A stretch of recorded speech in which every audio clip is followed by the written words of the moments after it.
പ്രേക്ഷക വിധി പ്രകാരം നൂറ ഈ ബിഗ് ബോസ് വീട്ടിൽ നിന്ന് പുറത്തായിരിക്കുന്നു.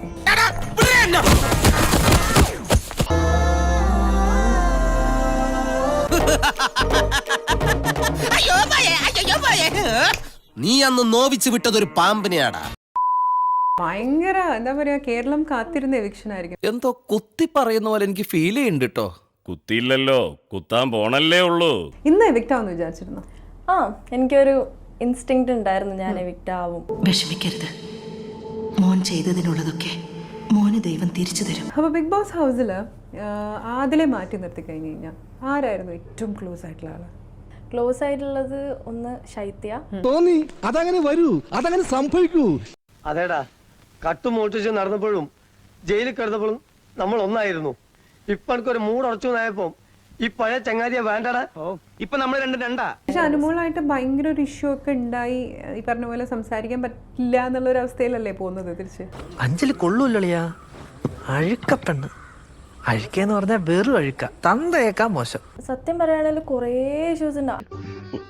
സ്വാഭാവികം. അനുമോളും നമ്മളെ ഐഡിയോളജി, പിന്നെ അനുമോള് പറയുന്ന കുറെ കാര്യങ്ങൾ, അതൊന്നും നമുക്ക് ഒട്ടും യോജിക്കാൻ പറ്റാത്ത കുറേ കാര്യങ്ങൾ. നീ ഉണ്ടായിട്ടുള്ളൂട്ടാ, നീ മാത്രം ഉണ്ടായുള്ളൂട്ടാ. മണ്ടത്തരമാണ്, വിളിച്ച് പറഞ്ഞോണ്ടിരിക്കും. ഇവളെ വിചാരം ഇവളാണ് എല്ലാം അറിയുന്ന ഒരു ആള് എന്നുള്ളൊരു വിചാരമാണ്.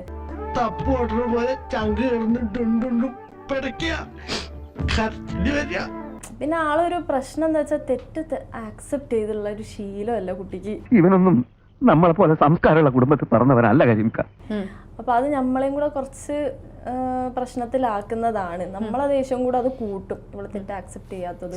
നിന്നെ ആദ്യം കണ്ടപ്പോ തന്നെ എനിക്ക് മനസ്സിലായതാ, നീ വെറും കൂതറയല്ല, ലോക കൂതറയാണ്. അതിലെ പോയിട്ട് അതിന് ശേഷമുള്ള ഒരു ഫൈറ്റ് ഉണ്ടായി. ഭയങ്കര ഒരു ഹെൽപ്ലെസ് ആയിട്ടുള്ള ഒരു അവസ്ഥയിൽ ഇരിക്കുക. എനിക്ക് മടുത്ത്, ഇവള് എടുത്തോട്ടെ കപ്പ് എന്നുള്ളൊക്കെ അവസ്ഥയിലായി.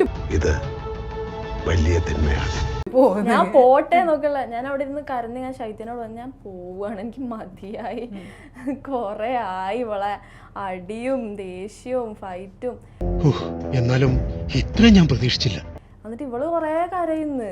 അപ്പൊ പറഞ്ഞു തീർത്താ മതി. കൊറേ അനാവശ്യമായിട്ട് കരച്ചില് നമുക്ക് ആവശ്യമില്ലല്ലോ. എനിക്കിവിടെ പേരുത്തങ്ങോട്ട് വരും, എന്റെ കയ്യിലെങ്ങാനും ഇപ്പൊ കിട്ടിയാണ്ടല്ലോ സാഗറേ.